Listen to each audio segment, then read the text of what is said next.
Hey, welcome to Hear God's Word. This is Michael Loinger. In this podcast, we study and dissect the Bible to better understand what it means and is trying to say. We'll cover theology and dig into the original meaning through language and word studies. We'll even discuss scientific and historical ties, but we'll always come back to the basics. There's so many layers to the Bible, and it's all important. So, if you want to hear what God has to say, then let's dive in. All right, let's make this the shortest episode so far in the podcast. So we just finished talking about the covenant, and God had made the covenant with a sign that Abraham and all of his people had to perform the circumcision. And so the question is, how does Abraham go about that? And that's what we're about to answer right now. Let's read the remainder of chapter 17, 23 to 27. Abraham took his son Ishmael and every male in his household, whether born in his house or bought with money, and circumcised them on that very same day, just as God had told him to do. Now Abraham was 99 years old when he was circumcised. His son Ishmael was 13 years old when he was circumcised. Abraham and his son Ishmael were circumcised on the very same day. All the men of his household, whether born in his house or bought with money from a foreigner, were circumcised with him. So, I know we've talked about the word chiasm before, but essentially it's where some of the same lines are repeated. And if you notice, this 23 through 27 repeats a lot of things.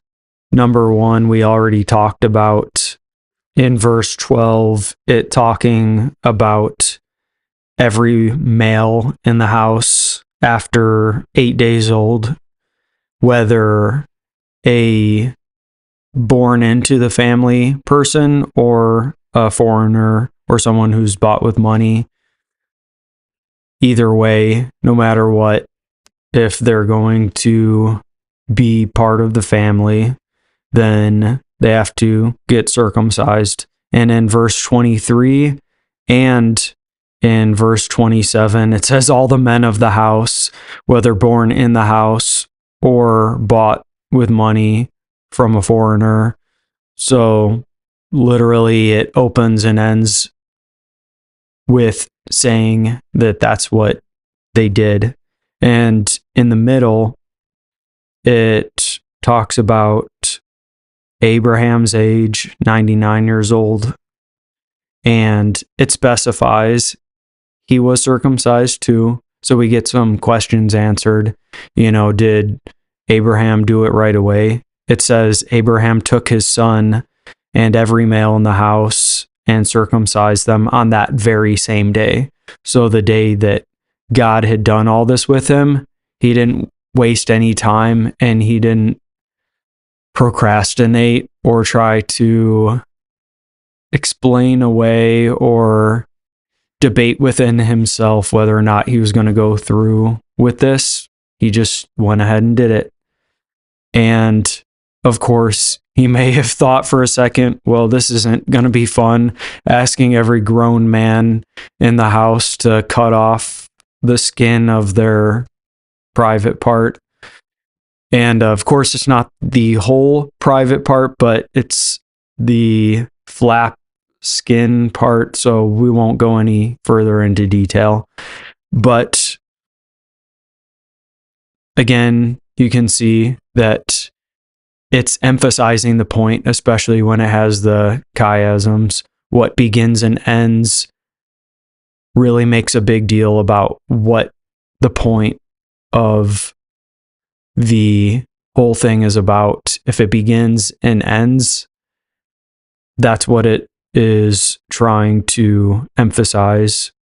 And also in the middle, it gets to the I guess, building point of the chiasm, which you can basically think of it like a tier list, like A, indent B, indent C, and then reverse. Back to B, and then back to A. So you end up having like an arrow shape with a list, or sentences that go in this indentation, and in a way a de-indentation.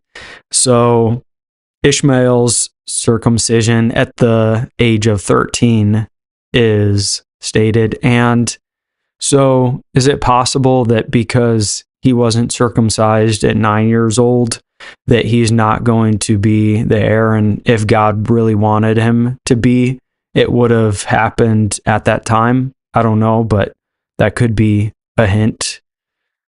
And we already know that either way, Ishmael is not the one that God is making the covenant with, but everyone in the family still gets to be part of the covering and blessing of the covenant with Abraham and with his future son who's coming, Isaac. So we did it. This has been the shortest episode yet, so I hope you guys have a great day. Hey, I'm so glad you guys could join for today's podcast. I hope things clicked for you and that you're able to better understand God's word. Jesus said, "Whoever has ears to hear, let them hear." So keep on listening to what God has to say, and I'll see you guys next time. God bless.